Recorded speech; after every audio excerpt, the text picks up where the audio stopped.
Olá, meu nome é Beatriz. Olá, meu nome é Yara, nós somos recepcionistas da Clínica Vitale. Somos responsáveis pelos atendimentos dos exames de imagens e cardiológicos. Agora iremos mostrar um pouco da nossa rotina. Vem com a gente! Primeiro realizamos o cadastro e depois direcionamos para a enfermagem, aonde será realizado o exame do paciente.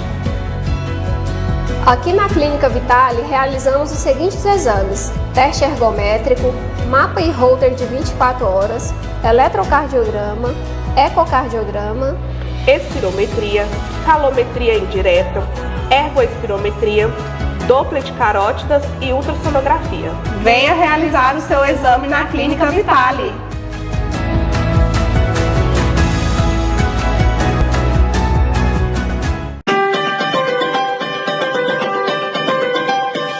No ato do agendamento, deve ser informado que é um exame pediátrico. Após a informação, seguimos o protocolo específico para crianças. Orientamos os responsáveis e agendamos. No dia do exame, recebemos o paciente de forma especial, fazendo com que a criança se familiarize com o ambiente. Em seguida, os pais vão efetuar o cadastro enquanto a criança brinca. Feito o cadastro, os técnicos encaminham o paciente para o setor de radiologia junto com os pais. Antes de iniciar, deixamos a criança ambientizada com a sala. Após perceber que a criança está confortável, iniciamos o protocolo para exame pediátrico humanizado. O exame é realizado com baixas doses de radiação, devido à estrutura de uma criança, com o menor tempo possível. Após finalizar, liberamos a criança e os pais e informamos a liberação das imagens e laudo no mesmo dia.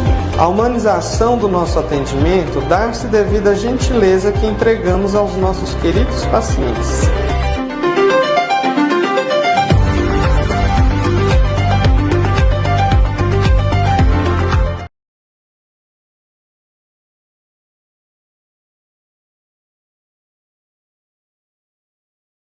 Olá, sejam muito bem-vindos a mais uma edição do nosso programa Vitale Saúde.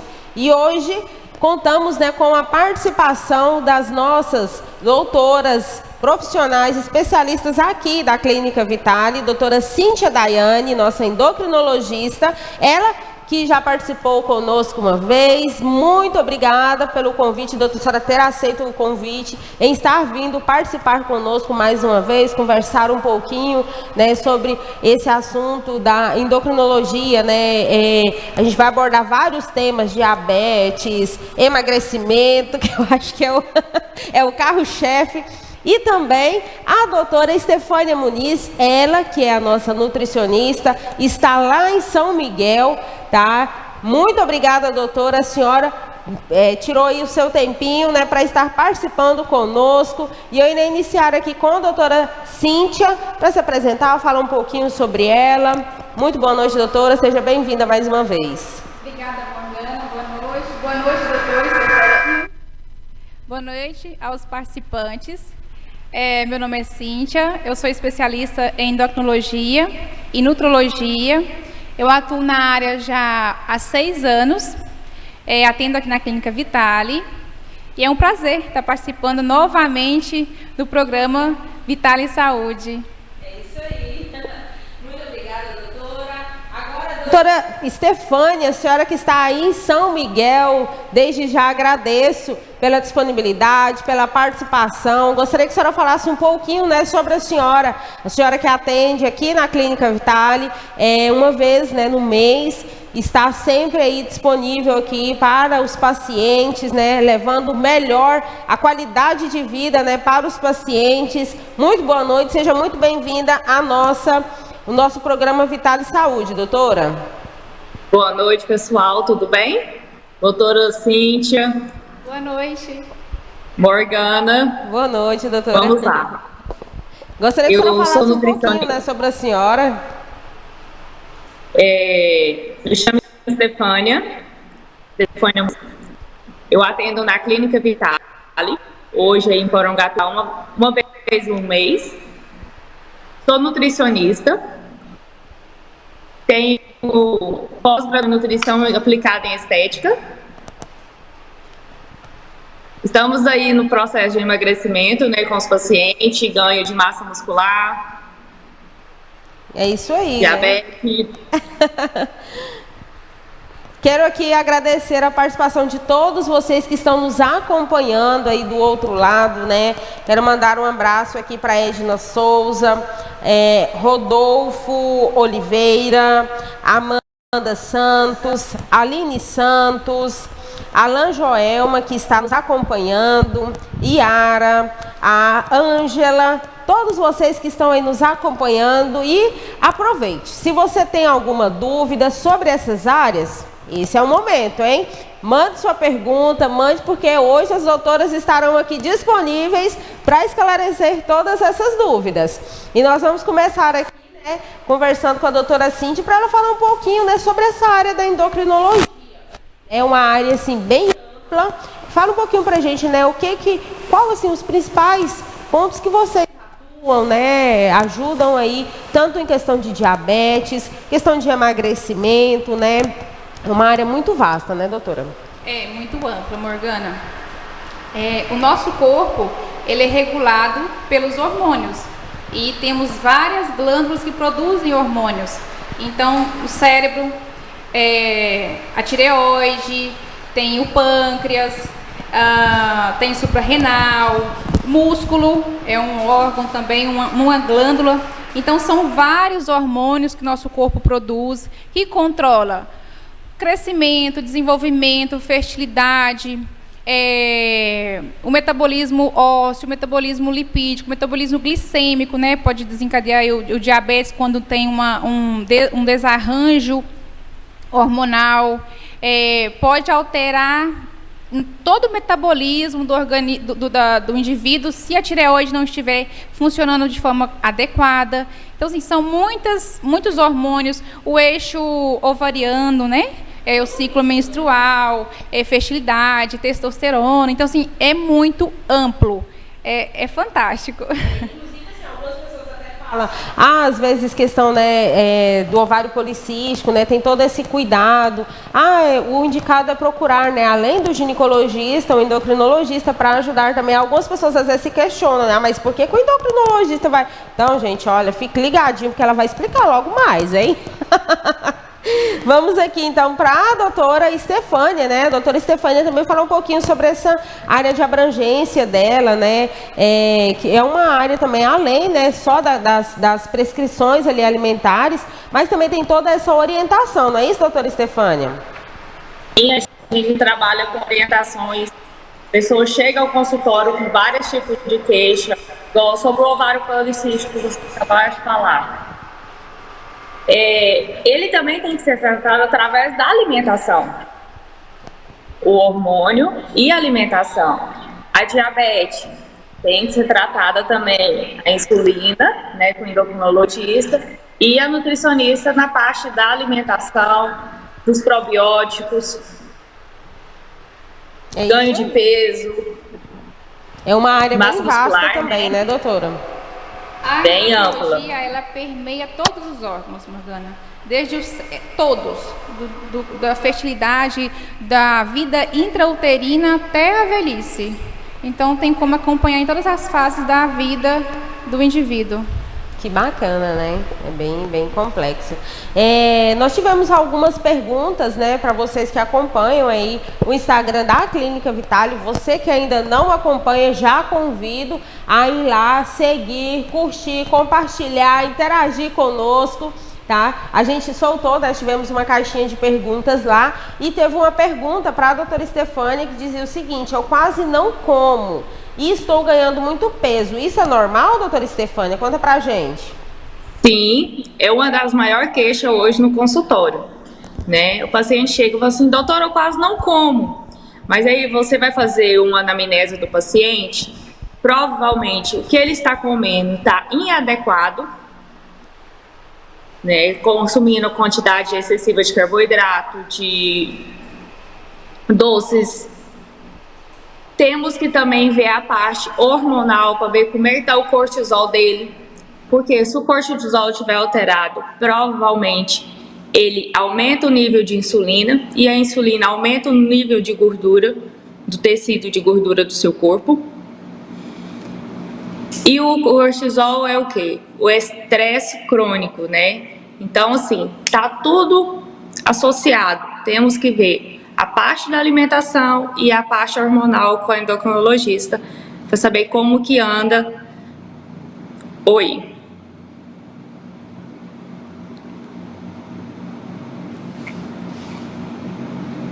E como a doutora Cíntia, né, também, muitas vezes, né, os pacientes vêm, tem esse acompanhamento com a senhora também, às vezes passa muitos exames. Por que desse tanto de exame, né, doutora? Justamente para ter um rastreio, né? Exato, Morgana. Como surgiu a dúvida, não é só comer menos, né? É comer de forma adequada. Então, as pessoas querem restringir, comer menos e emagrecer.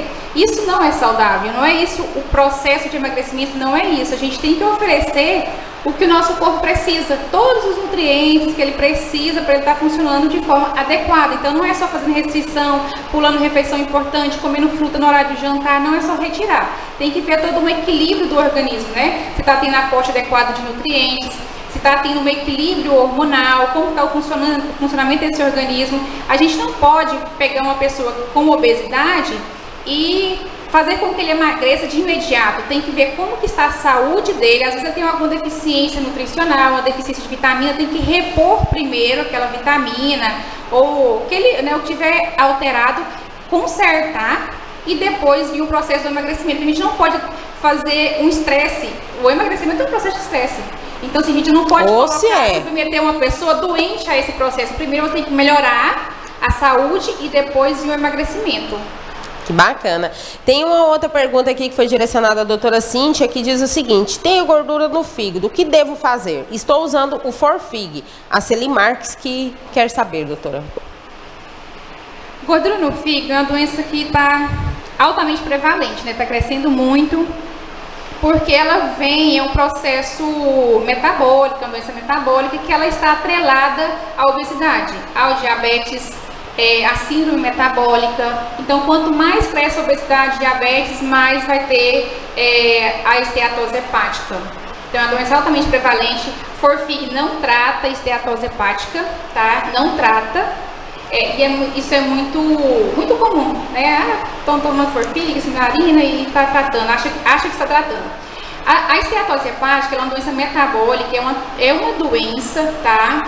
E ela deve ser tratada porque é uma doença séria. Ela é um acúmulo de gordura no fígado, então aquela gordura vai inflamar o fígado, pode a longo prazo causar uma esteatohepatite, uma hepatite mesmo no fígado devido à inflamação que a gordura causa, e a longo prazo pode levar para uma cirrose. Então imagina aquela pessoa que nunca bebeu e tem uma cirrose. E tem uma cirrose. Isso tem muito, né? Assim, acontece muito, né? É a principal causa de cirrose, tá? E leva até a transplante, né? Porque cirrose não tem cura, é irreversível, então transplante. E uma das complicações mais temidas, que é o hepatocarcinoma, é o câncer no fígado por causa da esteatose hepática que não foi tratada. Porque vem aquele processo ali, a pessoa não sente nada, é muito silencioso. Então, quando vem as complicações, a gente já perdeu o tempo, né? Isso. E assim, a senhora falou algo bem interessante, porque como a pessoa não tem ali, não bebe, né? Não tem esse histórico, então automaticamente ele, quando não vai a um profissional, isso aqui não é, porque eu nunca bebi, eu nem bebo, eu não gosto de bebida, então isso aqui não é, vai ser outra coisa. Às vezes pesquisa outras coisas, mas não vai ele a fundo. Exato, pode levar a cirrose, né? Então, que é uma doença irreversível, que não tem cura. E o tratamento não é esses medicamentos, os antioxidantes, também fazem parte, né, que a gente desinflamar o fígado e tudo, mas não leva a remissão à cura, tá? O tratamento pilar é redução de peso. Redução de peso que não precisa ter uma redução de peso normal, né? Não tem que submeter a pessoa para ter um IMC normal, reduzir, ter o percentual de gordura ideal. Se os estudos mostram que de 10 a 15% de redução de peso já tem uma melhora significativa na esteatose hepática, te cura mesmo, de remissão da doença. Tá? Que bacana. Então, o pilar é tratar a obesidade, tá? Ter uma mudança no estilo de vida, fazer atividade física, se for preciso usar medicamento para tratar a obesidade, consequentemente diminuir a gordura no fígado, porque não tem nenhum medicamento em bula, Morgana, que vá tirar a gordura no fígado. Os medicamentos ajudam a diminuir a gordura corporal, consequentemente no fígado, tá? Mas não tem bula nenhum medicamento para tratar a gordura no fígado. E quais são os exames assim mais específicos que a gente consegue? Eu sei que a ultrassom, né, a ultrassonografia é um dos exames que inclusive nós fazemos aqui na Clínica Vitale, tá? Então assim, a gente sabe porque a gente realiza esse exame aqui e a gente sempre vê muito, né, alguns diagnósticos, né, de pacientes que têm, né, gordura no fígado, por decorrência, né, às vezes faz o exame e os profissionais daqui eles conseguem detectar. Exato, o exame de rastreio é a ultrassom, né, um exame simples, barato, acessível, que não tem radiação, pode ser feito tranquilo. E aí se tiver, ela confirma, ela sugere gordura no fígado. Então aí a gente vai investigar se tem uma inflamação, como está as enzimas hepáticas, né, o exame de sangue. Podemos fazer a elastografia para ver como que está aquele fígado em relação à rigidez, se já tem sinais de uma cirrose, né, uma fibrose mesmo. E naqueles casos selecionados, fazer a biópsia, tá? Porque o exame que confirma é a biópsia. Só que a gente não faz para todos, aí são aqueles grupos selecionados. Tem as características necessárias para a gente fazer, né? E aí, então, as pessoas o grupo de risco, né, que jovens, adolescentes, inclusive, mas que têm sobrepeso, obesidade, diabetes, pré-diabetes, síndrome do ovário policístico, são pessoas que devem fazer o exame para fazer um rastreio. Tá. Certo. Doutora Estefânia, conta pra gente, a gente que tá, assim, procurando, né, aquele shape, aquele corpinho, assim, que um dia eu consigo, vou conseguir chegar lá ainda, gente. Carboidrato, a gente deve evitar o carboidrato, o consumo? Bom, o carboidrato é uma fonte de energia que nós precisamos, né? Só porque nós temos que comer carboidrato mais complexo, o integral, evitar o carboidrato simples. Muita gente fala assim, doutor, eu não como carboidrato. Você come carboidrato, porque você come outras fontes de carboidrato. Você não pode comer o arroz, o macarrão, mas você come a batata doce, a mandioca. Oi. Não consigo te ouvir. E, por exemplo... Oi. Às vezes a gente come uma arroz, não é isso, doutora? É o equilíbrio. Oi, Morgana. Agora eu tô te ouvindo. Oi.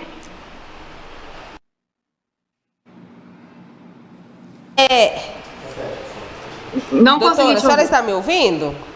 Agora eu estou.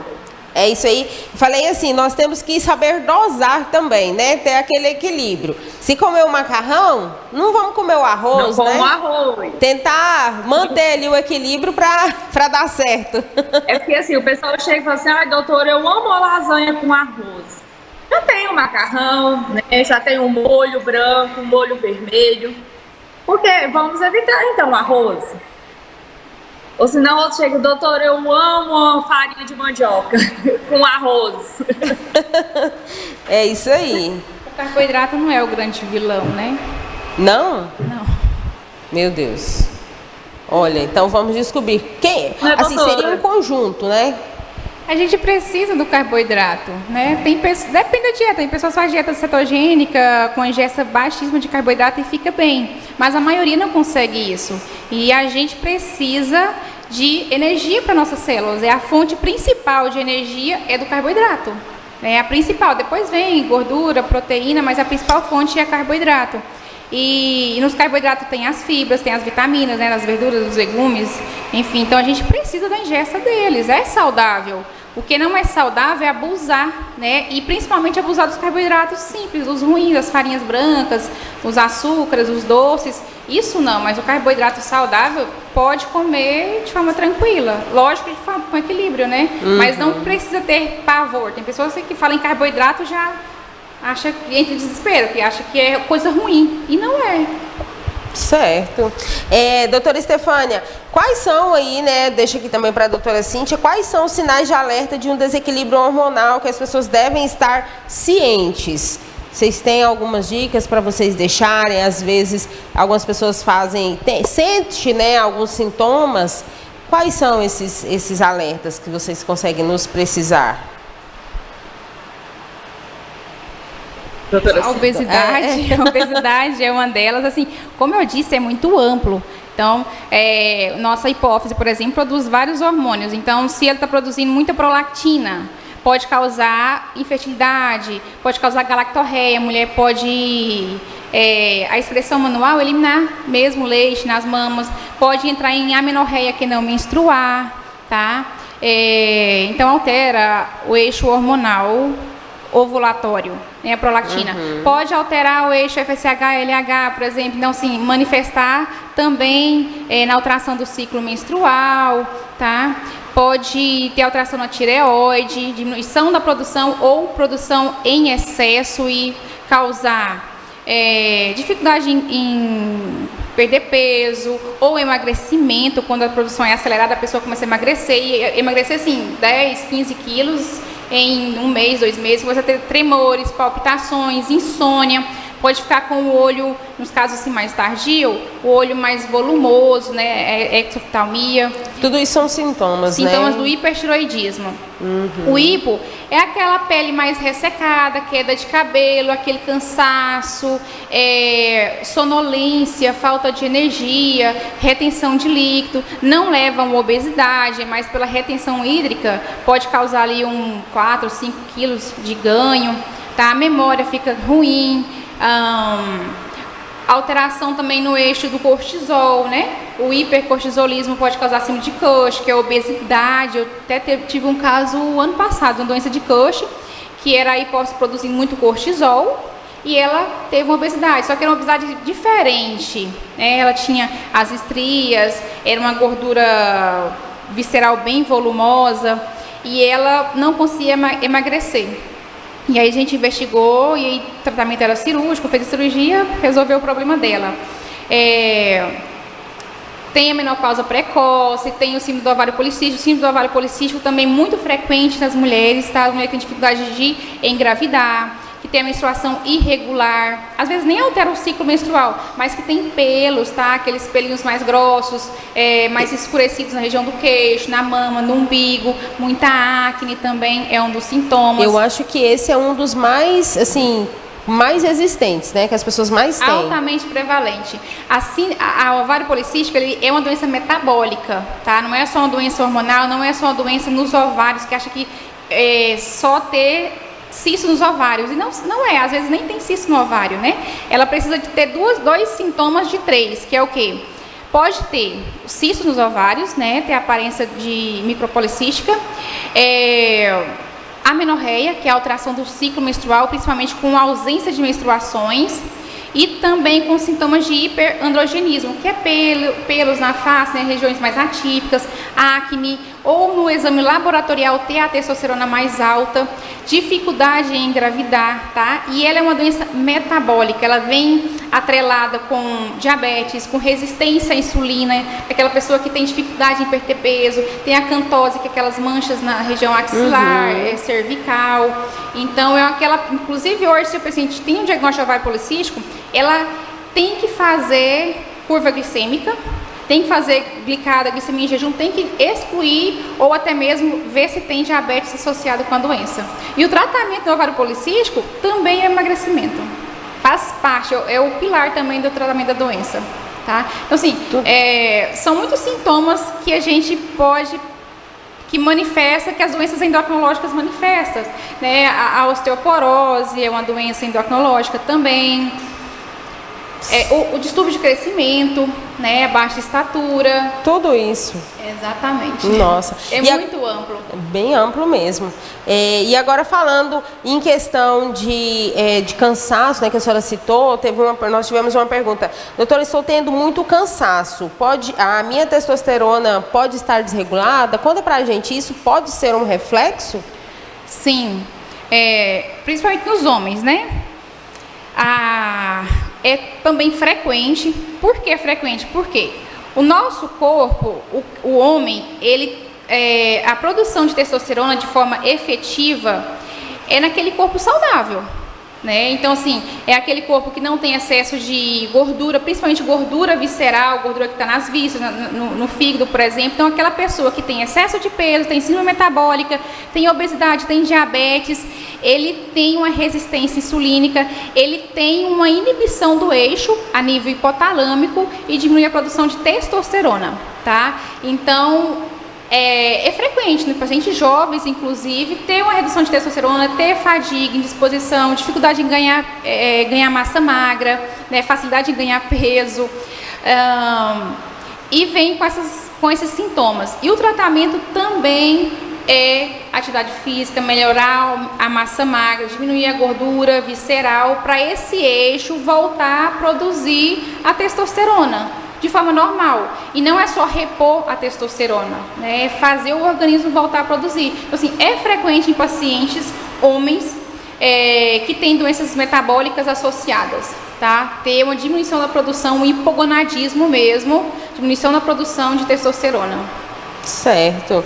Quero deixar aqui, né, um abraço a todos que estão nos acompanhando aí. Nós temos a Érica Souza, Camila Fonseca, o Mauro Júnior comentou que a Clínica Vitale possui as melhores profissionais na área da nutrição e endocrinologia. Isso é verdade, viu, Mauro? Aqui só tem profissionais excelentes. Né? Quero deixar um abraço também para Maria Regina, Gláucia Regina, Caleb Borges, Zezuíta Bezerra, todos vocês que estão nos acompanhando, meu muito obrigada. Você que ainda não curte, não segue a página da Clínica Vitale, convido vocês a nos acompanharem lá. Nós sempre estamos postando muitas dicas, muitas novidades para vocês nos acompanhar e ficar ligadinhos aí por dentro, né, de tudo que há de melhor na área de saúde, não é isso, doutora? Saúde, exatamente, é tudo que a gente quer, né? Ter saúde para viver bem. É verdade. A doutora Stefânia, fala um pouquinho pra gente quais são os princípios básicos de uma alimentação saudável que todos devem seguir. Vamos lá, os princípios básicos, eles deve consumir carboidratos bons, aumentar a quantidade de vitaminas e minerais, quantidade de água, fazer atividade física, a sua proteína,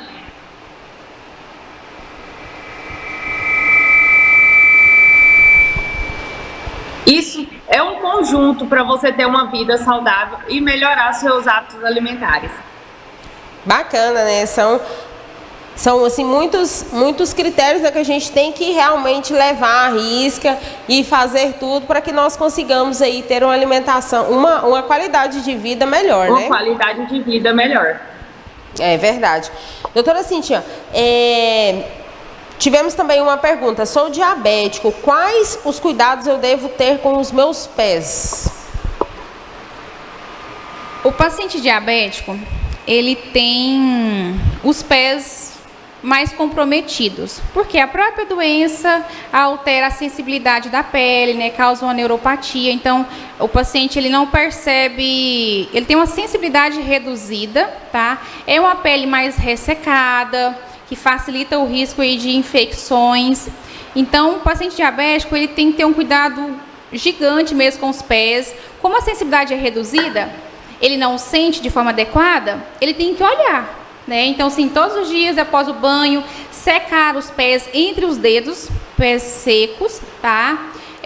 Lavar bem, secar e olhar os pés, tá? Às vezes acha que isso é uma coisa boba, uma orientação boba, mas é muito importante, porque o paciente diabético, a sensibilidade é reduzida, então ele não percebe se tem uma lesão, tá? Então, olhar mesmo os pés para ver se tem algo diferente, cortar as unhas de forma rente. Cuidado com tirar a cutícula em excesso. A cutícula é uma barreira de proteção, tá? Então, ter esse cuidado. Atenção para as dicas, hein? Isso daí para mim é uma novidade, eu não sabia.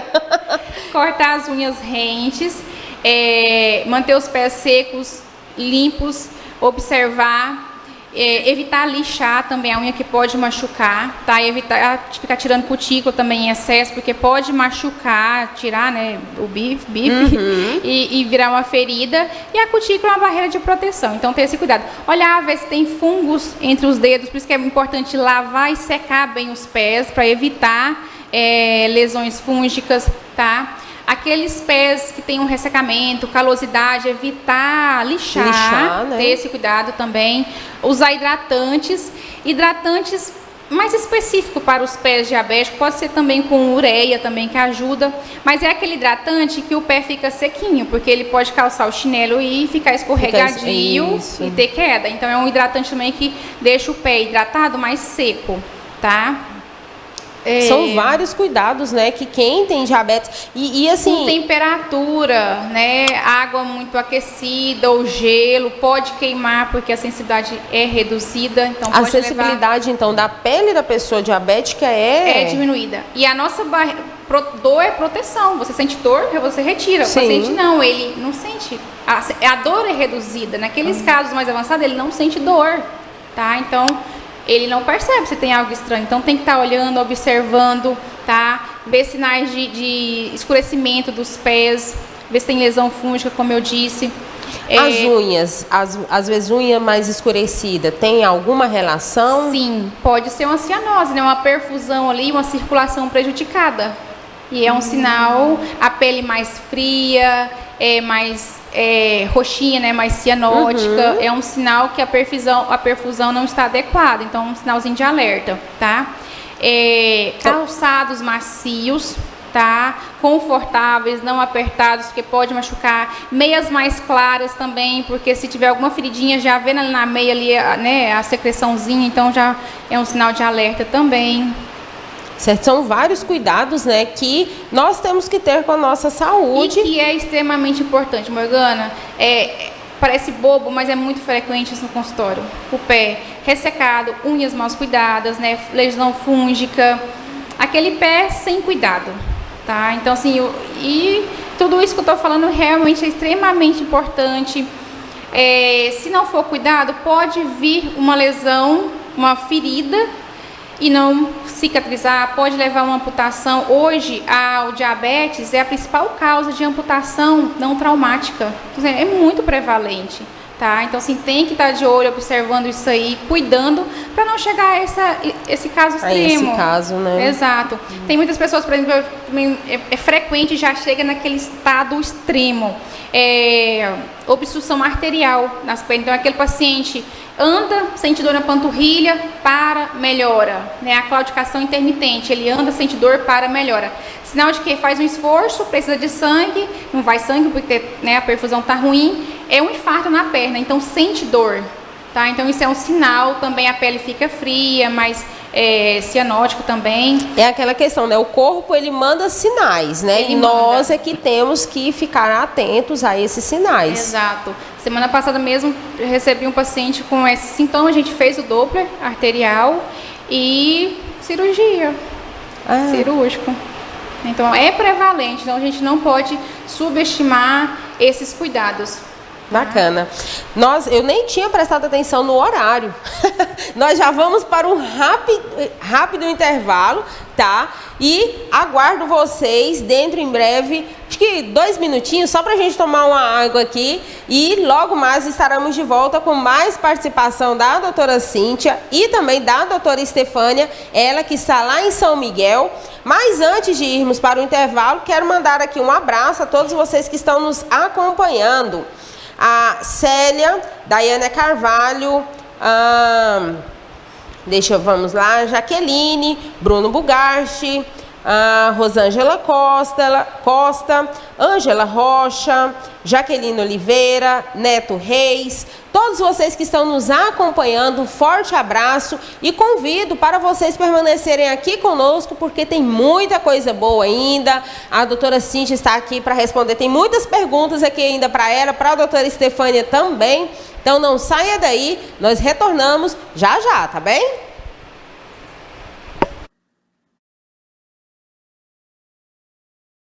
Olá, meu nome é Beatriz. Olá, meu nome é Yara, nós somos recepcionistas da Clínica Vitale. Somos responsáveis pelos atendimentos dos exames de imagens e cardiológicos. Agora iremos mostrar um pouco da nossa rotina. Vem com a gente! Primeiro realizamos o cadastro e depois direcionamos para a enfermagem, aonde será realizado o exame do paciente. Aqui na Clínica Vitale realizamos os seguintes exames: teste ergométrico, mapa e holter de 24 horas, eletrocardiograma, ecocardiograma, Espirometria, calometria indireta, ergoespirometria, Doppler de carótidas e ultrassonografia. Venha realizar o seu exame na Clínica Vitale.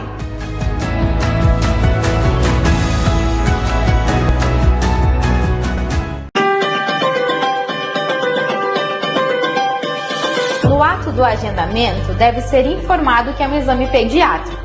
Após a informação, seguimos o protocolo específico para crianças. Orientamos os responsáveis e agendamos. No dia do exame, recebemos o paciente de forma especial, fazendo com que a criança se familiarize com o ambiente. Em seguida, os pais vão efetuar o cadastro enquanto a criança brinca. Feito o cadastro, os técnicos encaminham o paciente para o setor de radiologia junto com os pais. Antes de iniciar, deixamos a criança ambientizada com a sala. Após perceber que a criança está confortável, iniciamos o protocolo para exame pediátrico humanizado. O exame é realizado com baixas doses de radiação, devido à estrutura de uma criança, com o menor tempo possível. Após finalizar, liberamos a criança e os pais e informamos a liberação das imagens em laudo no mesmo dia. A humanização do nosso atendimento dá-se devido à gentileza que entregamos aos nossos queridos pacientes.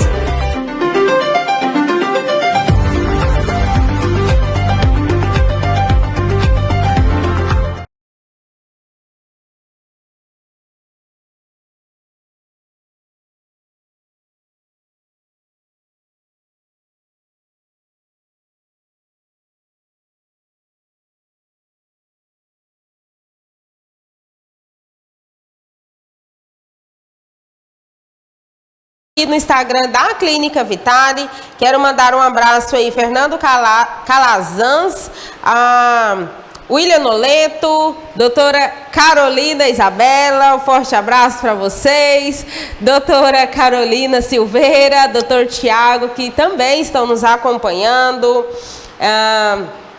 Estamos aqui hoje, né, com a participação da doutora Cíntia e também da doutora Estefânia. A doutora Estefânia, ela que está lá em São Miguel do Araguaia, às vezes dá um delayzinho devido, né, a ela não estar aqui junto conosco nos estúdios, mas quero agradecer, doutora, pela disponibilidade, né, pela participação, muito obrigada.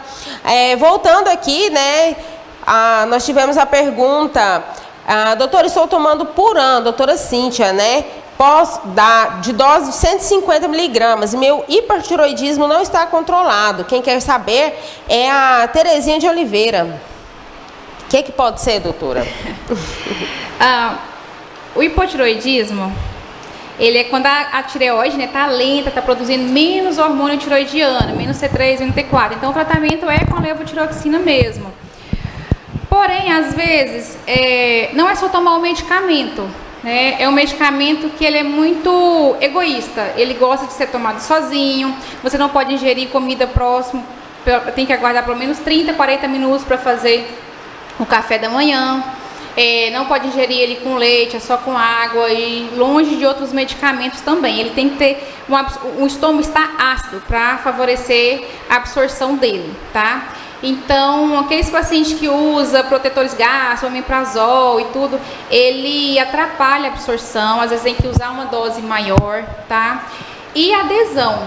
É difícil, a gente fala, mas é difícil para o paciente todos os dias ter aquela rotina de tomar um medicamento de manhã, esperar 30, 40 minutos para tomar o café da manhã, você tem que ir para o trabalho. Então, assim, acaba que é difícil incluir, dependendo da rotina da pessoa, ter uma adesão diária. Isso compromete o tratamento, né? A eficácia do tratamento. E tem algumas doenças também, às vezes a pessoa pode ter H. pylori, né? A gente tem, mesmo não tendo dores gástricas, deveria às vezes investigar nesse caso, se tem H. pylori, se tem uma gastrite atrófica que esteja atrapalhando a absorção, né, da levotiroxina, se tem alguma intolerância alimentar, tudo que possa atrapalhar, né, a absorção do medicamento, tá? E principalmente a adesão, é o uso diário, evitar ficar trocando marcas, tá? Porque é micrograma, evitar manipular de forma alguma, tá? Por isso que é sempre muito ideal seguir à risca ali a receita, né? Às vezes as pessoas falam, o manipulado é mais em conta, mas é o mais em conta que não vai fazer o mesmo efeito, né? Levotiroxina manipulada de jeito nenhum, tá? Até a marca tem que evitar ficar trocando e ser tomado em jejum e ter essa orientação. Se tá usando doses altas, não está tendo o controle hormonal laboratorial, tem que investigar causas de não absorção do medicamento, tá? Certo. Doutora Estefânia, fala pra gente qual a relação entre a nutrição e doenças crônicas, de doenças cardíacas e também diabetes. Tem uma relação aí de nutrição com essas doenças? Fala pra gente. Sim. Uma boa atividade física, né? Que a má alimentação vai encadeando cada vez mais essas doenças, como diabetes, hipertensão, problemas cardíacos, né? Que hoje temos bastante, o AVC. Atividade física também está relacionada à má alimentação, estilo de vida, né? A maioria das pessoas hoje costume ainda de praticar uma atividade física, acha muito difícil, não tem o tempo, e vai deixando, vai fazendo as outras coisas, as coisas mais importantes, e vai deixando as atividades físicas e alimentação para depois. Então, assim, uma alimentação adequada ajuda a evitar vários problemas de saúde. Certo? Sempre a gente volta àquele início, né? Alimentação adequada, alimentação saudável é a base de tudo, né? Exatamente. Eu costumo falar para meus pacientes que a maior herança que ele pode deixar para ele na velhice é massa magra, é músculo, é alimentar de forma adequada. Porque quando ele faz isso ali desde o início, ele vai chegar lá na velhice com massa magra, com músculo. Isso vai dar o que para ele? Qualidade de vida. Ele vai conseguir fazer as coisas do dia a dia, né? Vai dar autonomia, vai prevenir complicações de doenças de base, vai prevenir complicações de doenças mesmo, o desencadeio de outras doenças. Então, assim, a maior herança que a gente pode deixar para nós na nossa velhice é o músculo. É o músculo. Né? É o músculo. É o maior órgão endócrino do ser humano. Então, assim, e ele produz muitos hormônios, né? Então, se você quer o nosso corpo, ele é uma máquina, ele leva a gente onde a gente quer ir, né? Então, assim, para você fazer as coisas, trabalhar, fazer tudo que você quer fazer, se você não tiver com aquela máquina, o nosso corpo, de forma eficiente, vai chegar lá na frente e vai ter dificuldade, né, de fazer as coisas. Então, a gente tem que investir no nosso corpo, na nossa saúde, que o nosso corpo, ele é uma máquina. Então, para a gente desempenhar as funções do dia a dia de forma mais tranquila, né? Justamente. Tudo que onde a gente quer ir, tudo que a gente quer fazer é o nosso corpo que leva. Então, a gente tem que valorizar ele e cuidar dele. Não só agora, mas lá na frente, porque lá a gente vai estar mais fragilizado. E a gente não pode cuidar quando a gente já está fragilizado. Tem que prevenir isso aí. Então, é levantar o bumbum da cadeira e treinar, fazer atividade física mesmo, exercício de força, para melhorar a massa magra, para ter uma velhice aí com maior autonomia. Isso, nós tivemos até no programa anterior, nós tivemos a participação da doutora Flávia, nossa geriatra, e da doutora Aline, fisioterapeuta, e elas falaram muito sobre isso, né? Porque muitas pessoas não têm o hábito de praticar atividade física enquanto mais jovem. Quando chega ali a uma certa idade, cai muito, né? Fica muito frágil. Então, tudo isso vem, né? A prática de atividade física é uma prevenção. Além de, durante, né, sua vida, você ter vamos dizer, um físico mais agradável, né? Mas não é só isso, não é só o corpo, né? É o corpo, é a mente e já é uma prevenção ali para o futuro também, né? Morgana, eu fazendo um adendo aqui, hoje eu atendi uma paciente, eu achei assim, estou trazendo aqui porque é rotineiro isso no dia a dia. Ela estava fazendo acompanhamento, distanciou por uns meses e retornou hoje. E aí ela estava revoltada, triste, porque ela tinha perdido tudo o que ela fez. Eu ganhei peso, eu deixei de ter, eu não consegui manter a alimentação saudável, eu não fiz atividade física por 2 meses e ela estava super bem, tá? Eu tinha perdido de peso, estava fazendo atividade física, ela estava super bem, ela estava saudável. E eu perguntei o porquê, ela disse que a mãe dela adoeceu. E aí ela teve que pausar 2 meses para cuidar da mãe. E a gente cuida da nossa saúde para isso. A gente alimenta saudável, a gente faz atividade física, a gente dorme bem, é para cuidar do nosso corpo, para qualquer adversidade que aparece. A vida é assim, né? A gente está sempre ali tendo problemas. Então, assim, ela estava preparada para cuidar da mãe dela e ela pôde cuidar de forma eficiente. Sabe, a máquina, o corpo dela estava preparado para estar ajudando a mãe dela. Então, assim, ela perdeu aqueles 2 meses, ela, né, parou de fazer, mas ela pôde usar o corpo dela naquele momento para o que era importante. Sim. Tá? Então, assim, agora era o quê? Ela retornar, voltar à rotina, cuidar da saúde, porque vai vir outra situação, né? Às vezes o filho adoece, ela pode adoecer. Então, assim, mas a ela gente vai tem estar que cuidar preparada da nossa saúde para as condições ruins, né? Os obstáculos que aparecem na nossa vida. Justamente. A gente não cuida só para naquele momento sentir bem, lógico também, mas é para preparar mesmo para as adversidades. É verdade, isso é uma prevenção, né? Exato. Isso é bacana. A gente tem que levar muito assim para a vida, né? Não pensar às vezes só no hoje, no agora, mas pensar todo no meio. Ela não ia conseguir cuidar da mãe, então ela cuidou dela, perdeu peso, estava bem, fazendo atividade física, alimentando saudável, e aí usou o corpo dela para cuidar da mãe. Pausou por 2 meses, né? Agora vai voltar. Cuidar para outra situação que aparecer.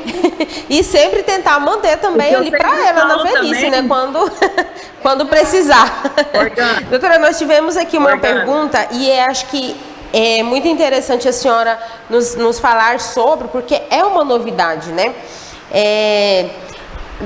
Doutora, eu vi na internet que tem um aparelho que coloca no braço para verificar a glicemia. Ele é seguro? Como que usa? A senhora pode falar um pouquinho sobre essa novidade? A gente sabe que a tecnologia cada vez mais ela está avançando, né? Está buscando formas para ajudar as pessoas, mas, né, sempre uma novidade assusta, né? O que é novo assusta.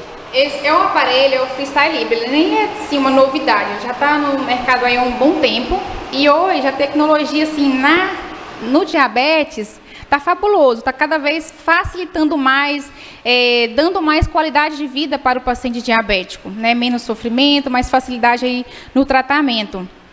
O Freestyle Libre, ele é um aparelho, tem o sensor que coloca na face lateral do braço, ele dura 14 dias, não dói, é tranquilo, e tem o leitor.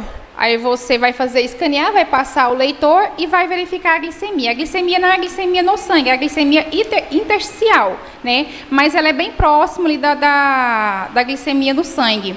Então, assim, é validado, tá? É um aparelho que é seguro, pode estar usando. Aí tem aqueles casos mais extremos, se a glicemia está muito alta ou muito baixa, está verificando a glicemia na ponta do dedo para conferir mesmo se corresponde àquele valor, tá? Mas, então, assim, traz mais qualidade de vida para o paciente, principalmente o paciente diabetes tipo 1, mas pode usar para qualquer tipo de diabetes, tá? Inclusive em gestantes também podem se usar. O ano passado foi introduzido até no paciente hospitalizado, não naquele paciente crítico, mas em enfermaria pode estar usando também o Freestyle Libre. Então, assim, ele dura 14 dias, e tem essa facilidade de estar verificando, trazendo mais qualidade de vida para o paciente diabético. A gente usa mais no paciente diabetes tipo 1, porque verifica as glicemias várias vezes ao dia, ou naquele paciente que está com diabetes, assim, mudou o medicamento, está descompensado, e aí tem que aferir mais vezes, aí pode estar usando o aparelho. E ele é muito bom também, além de estar verificando a glicemia, ele tem as setas, né, de indicação, se a glicemia vai manter estável, se a glicemia está subindo quando a setinha está para cima, ou a direção para baixo, que a glicemia está tendendo a baixar, então direciona o paciente, olha, está baixando, então eu posso ter uma hipo, já vou alimentar. O paciente já fica direciona, em alerta, né? Já fica ali. em alerta. Além disso, ele também ajuda na formação de gráficos, que são assim, maravilhosos para a gente ver o tempo daquela glicemia. Por exemplo, o tempo que aquela glicemia, se aquela glicemia está no alvo, por exemplo, eles verificam a glicemia várias vezes ao dia e ali olha se o ideal é ficar acima de 70% no intervalo de 70 a 180, esse intervalo, tá? E aí eles formulam os gráficos e mostram quanto tempo o paciente ficou com a glicemia nesse intervalo de 70 a 180 no alvo, né? Se ele ficou abaixo de 70, olha, ficou muito tempo fora do alvo, então, né? Então, assim, ele é muito bom nesse sentido, porque vê o tempo no alvo, vê a glicemia várias vezes ao dia, não tem a desconforto, tem as setinhas para direcionar. O problema mais é o preço, mas hoje já está bem mais acessível, tá? Sim, bacana. Doutora Estefânia, fala um pouquinho para a gente, né, quais são os princípios básicos de uma alimentação saudável que todos devem seguir. Vamos lá, o princípio básico, né? Eu falo que é descascar mais e desembalar menos. Então, assim, vamos descascar mais, consumir mais verdura, mais frutas, né? Mais proteínas, como a carne branca, a carne vermelha também, que é riquíssima em proteína, né? Só que em quantidade menor, frutas, mais verdura, o sono. Atividade física, de novo, vamos voltar, né, aí, que faz um bem, e água. O pessoal hoje, nós moramos numa região muito quente, e o pessoal não tem o hábito de tomar 1,5 litro de água por dia. Eu pego muito gente que fala assim, nossa, eu não tomo nem 1 litro de água por dia. Então, assim, a água é muito importante também. Além do sono, da atividade física, de uma boa alimentação, a água é muito importante. São esses pilares para você começar a fazer. Certo. Melhorar os hábitos. Isso é muito importante, né? Principalmente em gestão de água, né? Como a doutora disse, a água ela ajuda bastante. A água até para quem às vezes está ansioso, ali você toma uma água, parece que a gente consegue se restabelecer. Esses dias atrás mesmo eu falo de mim mesmo, eu fiquei assim, muito corrida e acaba que eu quase não bebi água. Aí no finalzinho do dia eu senti um desconforto, fiz uns exames, só que para me fazer o exame, as minhas nem conseguiram coletar o sangue, não conseguiram, eu estava desidratada. Ou seja, então assim, a gente tem que tomar bastante água, porque a água é essencial, fundamental. Pedindo, né? Inclusive, falando disso aí, seu corpo já estava pedindo água. Hoje, no dia a dia, com essa onda de calor, né? A fraqueza, fadiga, cansaço, aí procura a gente achando que os hormônios estão desregulados. Água. Desidratação crônica causa essa fadiga, essa fraqueza. Então, às vezes uma coisa simples, né? Exato. 70% do nosso corpo é água. Então, tomar água. Vamos tomar água, pessoal. Meu tanque é básico, são as coisas básicas, né? É comer as coisas que Deus criou, os alimentos que Deus criou, não ficar inventando coisas, alimentação natural, dormir bem, dormir mais cedo, tomar água, diminuir estresse, são coisas básicas mesmo que a gente tem que dar valor e que às vezes vai passando despercebida. Vai passando despercebida, justamente. Alimentação, atividade física, hidratar, enfim, são coisas bem básicas. Doutora, nódulos na tireoide. Sempre é necessário fazer cirurgias? Conta pra gente.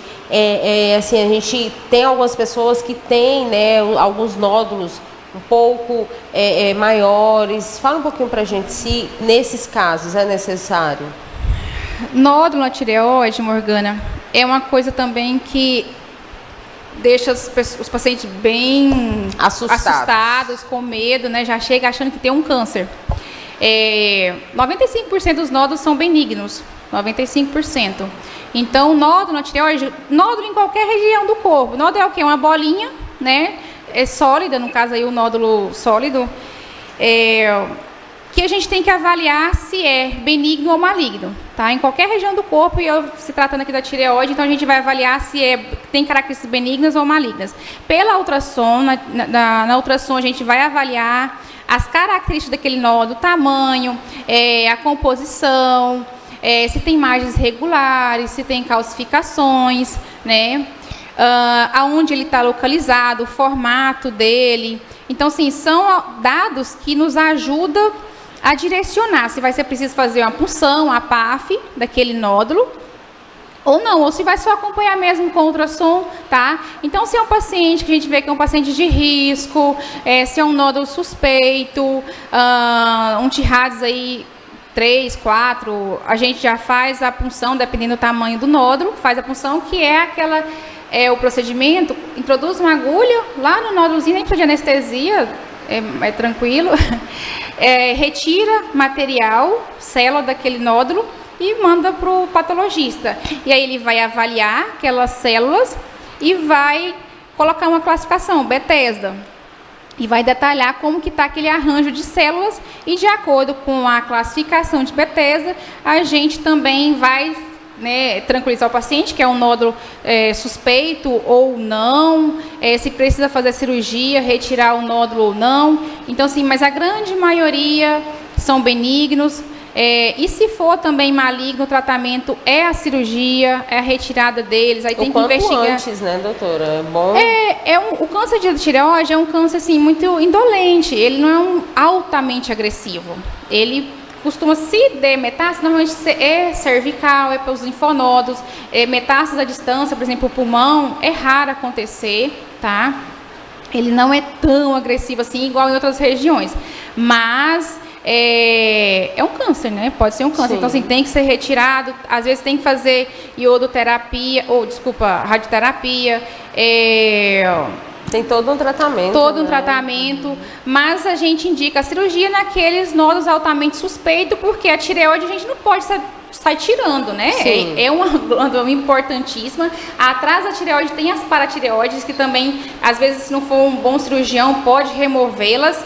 E aí é um problema sério que pode ocasionar aí de hipoparatiroidismo, ter que repor cálcio, que é bem mais difícil aí de estar tratando. Então, assim, fiquem tranquilos, nódulo, procura o médico especialista para estar fazendo investigação, para estar fazendo esse acompanhamento, tá? Adequado. Exatamente. Certo. E também tem que ver se aquele nódulo ele é hiperfuncionante, se ele produz hormônio tiroidiano ou não, tá? Mas assim, são coisas que não precisa desesperar não, tá? É só fazer o tratamento aí, acompanhamento de forma adequada, que é tranquilo. Sim. E sempre, né, buscar um especialista, um profissional, né, qualificado. E não ir assim, às vezes muitas pessoas têm assim, minha vizinha sentiu isso, eu estou sentindo os mesmos sintomas, nossa, eu já estou... Aí já começa a gerar, né, alguns transtornos ali, ansiedade, meu Deus, eu estou isso.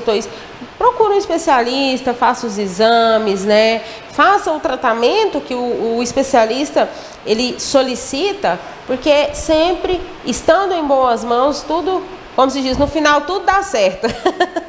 Doutora Stefani, fala pra gente, quem inicia a academia, começa aí na atividade física, né? A gente tá falando tanto de atividade física, precisa de suplementação? Vamos lá, a maioria das pessoas hoje faz suplementação de forma incorreta, né? Antes de procurar um profissional da saúde, eles fazem o uso de whey, talvez ele nem precisa da quantidade de proteína do whey, que ele já tem uma quantidade de proteína boa, ingestão boa de proteína. Então, assim, sempre está procurando um profissional da saúde, antes, o nutricionista, o endócrino, o nutrólogo, para ver a quantidade de suplemento que ele precisa. O pessoal hoje está tomando realmente muita glutamina, muita creatina, mas muitas vezes sem orientação médica e sem na área do profissional. Então, assim, tem que estar procurando um profissional, a nutricionista, para estar fazendo a adequação da quantidade de suplemento que ele precisa no decorrer do dia. Não é porque o meu parente, o meu amigo toma 5 gramas que eu vou tomar também 5 gramas. Talvez ele não precise disso. Talvez ele precise de 3, talvez ele precise de mais. Então, está sempre procurando o especialista para ver a quantidade de suplemento que ele precisa. Vem também, né, a questão da avaliação de bioimpedância, né, que vocês sempre passam justamente para calcular, né, fazer todos esses cálculos, saber o que o paciente está precisando ali, tanto de proteína, né, vocês conseguem verificar todos esses dados, né, diante desse exame, que inclusive nós realizamos aqui na Clínica Vitale. Não é isso, doutora? Sim, o exame de bioimpedância é o exame, eu falo que é um dos exames. Ele é completo, né? Ele vê a quantidade de água, a quantidade de massa magra, quantidade de gordura corporal que você tem, sua taxa metabólica basal, as gorduras viscerais. Então ele dá um parâmetro como que tá as gorduras viscerais, né? A quantidade de proteína por quilo, que isso é muito importante na hora de você fazer o cálculo também de uma dieta. E aí a pessoa vai saber como é que ela realmente tá. Eu falo que ele é um raio-x que ele faz no nosso organismo para a gente estar avaliando o paciente. Se realmente, se ele precisa de suplementação da parte proteica ou não. Nosso tempo já está quase esgotando aqui. Eu vou para uma última pergunta para a doutora Cíntia. Doutora, fala um pouquinho para a gente por que é difícil controlar o diabetes e como que nós conseguimos saber o que é o diabetes do tipo 1 e do tipo 2. Morgana, o diabetes ele não é difícil de controlar. Depende do ponto de vista, né? Para mim, ele não é difícil de controlar. Se você está bem acompanhado, se você faz direitinho, toma os medicamentos de forma correta, faz uma atividade física, alimenta de forma correta, consegue controlar. Sabe? Então, eu sempre tive minha glicemia muito alta, esse é o normal. Não, isso não é o normal. O normal está dentro das metas, dentro dos alvos, tá? Então, não é difícil.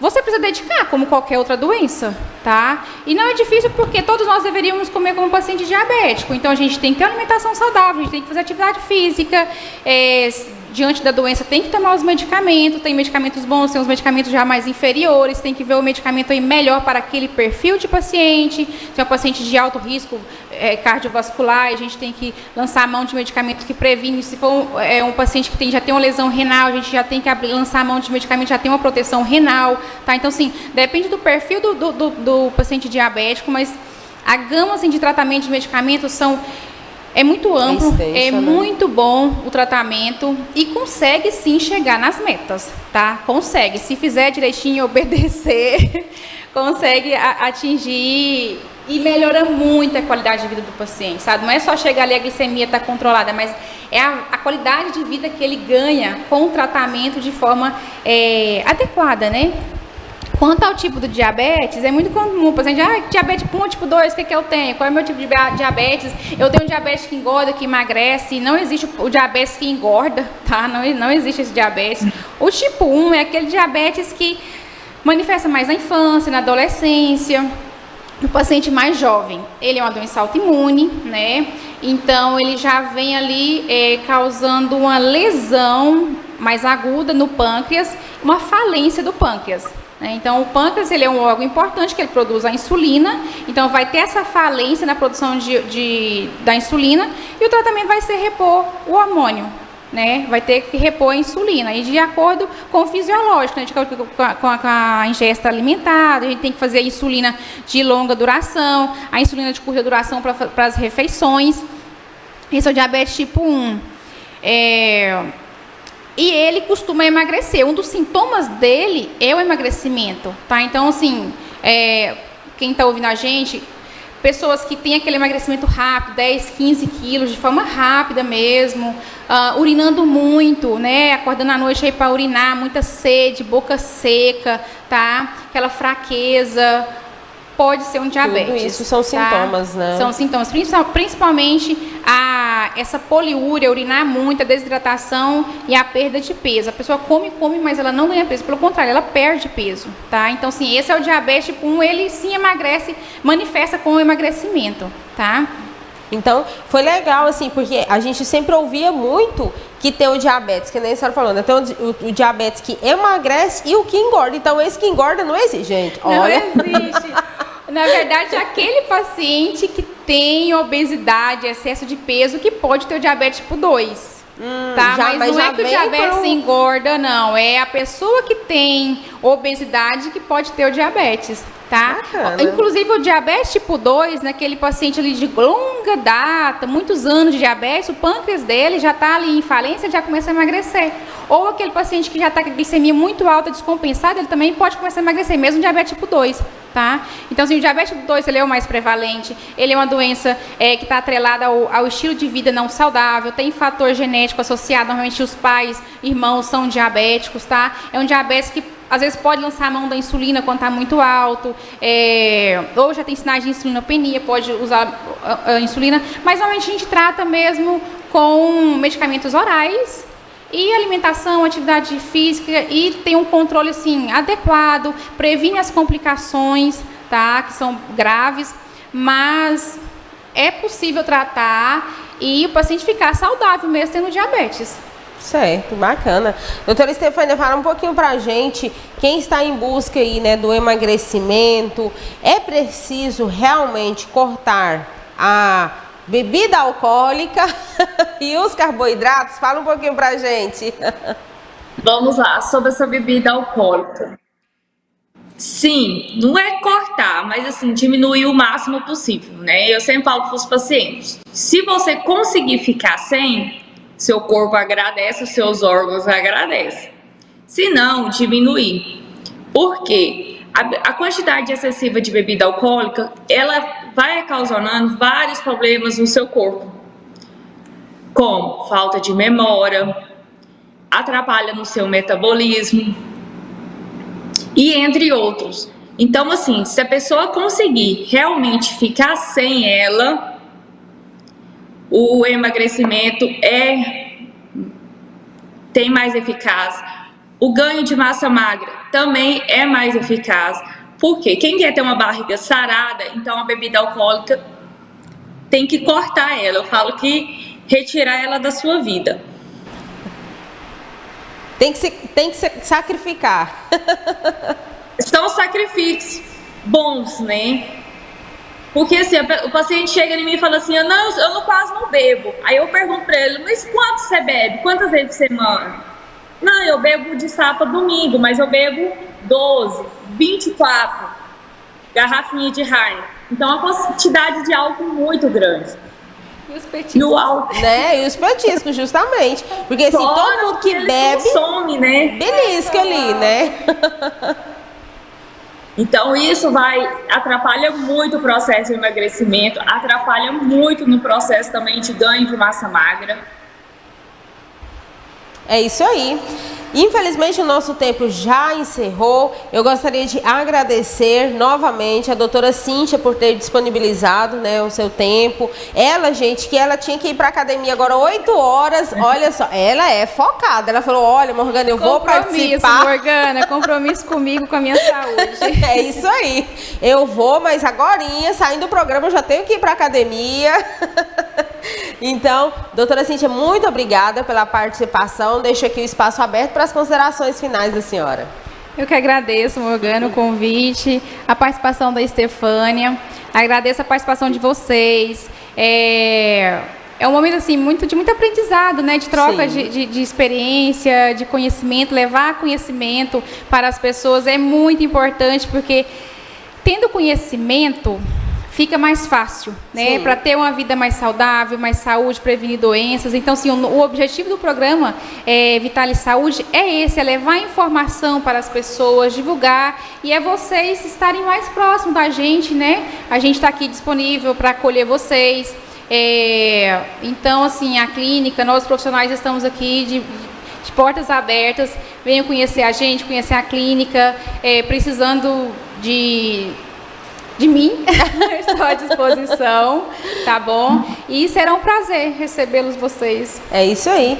Doutora Estefânia também, quero agradecê-la, né, por ter tirado aí um tempinho, a senhora que está aí em São Miguel do Araguaia, né, ela reside lá, porém atende aqui também na Clínica Vitale, né. Nós temos especialistas, gente, de toda a região norte aqui de Goiás, né? A gente tem excelentes profissionais, ela vem lá de São Miguel do Araguaia. Muito obrigada, doutora Estefânia. Agradeço a senhora pela participação e deixo aí o espaço aberto para as considerações finais.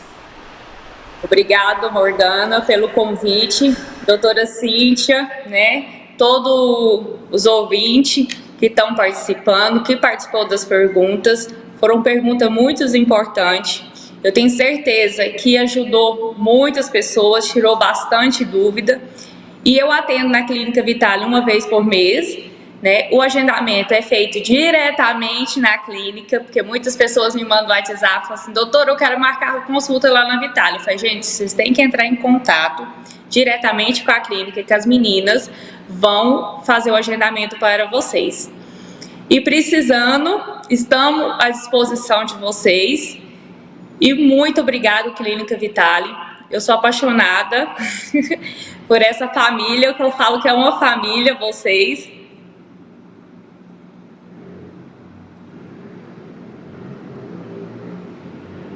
Não estou ouvindo.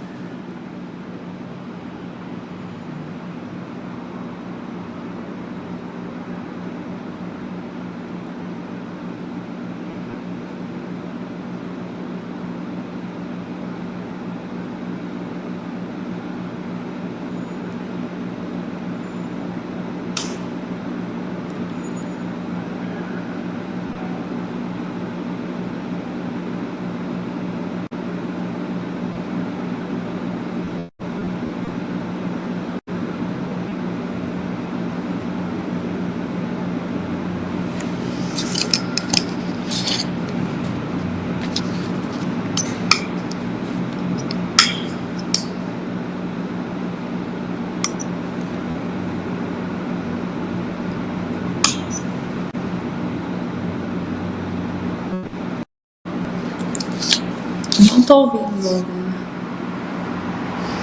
Temos aqui Nájila Patrício, Edivalda Mamedes, Núbia Souza, quem mais aqui? Mônica Farias, João Mário estava ao vivo.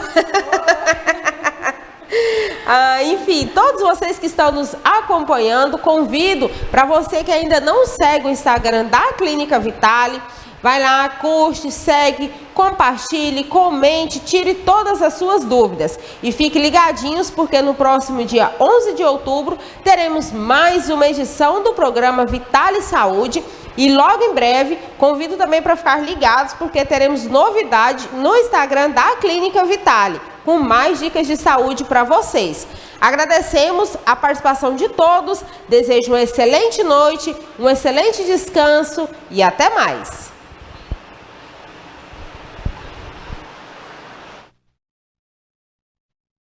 Olá, hoje a gente vai falar sobre o exame colesterol total e frações ou lipidograma. Bom, o colesterol ele é de suma importância para o nosso organismo, porque ele é responsável pela produção dos hormônios sexuais e da vitamina D. Porém, em excesso pode ocasionar doenças como arteriosclerose ou entupimento das artérias. Por ser uma gordura, ele não se dissolve no sangue e para que ele possa chegar até os tecidos e órgãos, ele precisa se ligar a uma substância formando uma lipoproteína, que pode ser o HDL ou o LDL. O HDL é o que a gente chama popularmente de o bom colesterol. Por quê? Porque ele pega essa gordura de dentro da artéria e encaminha ela para o fígado, onde ela vai ser metabolizada.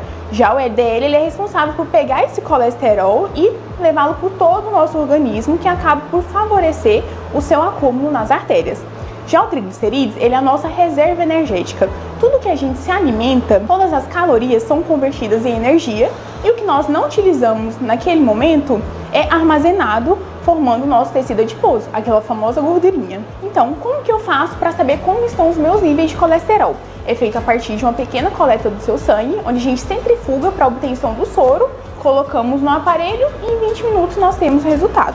Então, assim, a gente vê a importância de manter seus exames em dia, por isso eu convido todos vocês a virem realizar seus exames aqui na Clínica Vitale.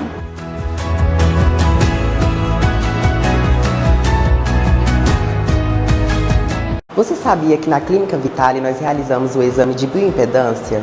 Ele é um exame extremamente importante para detectar o que realmente nosso corpo possui. Ele é um exame que avalia a quantidade de vários tecidos em nosso corpo, como por exemplo a água, a gordura corporal e os músculos. A bioimpedância é de grande importância para termos o controle da quantidade de gordura e massa magra do nosso corpo. Geralmente é pedido por nutricionista, nutrólogo ou endocrinologista, com o objetivo de prevenir doenças futuras ou até mesmo para o seu emagrecimento.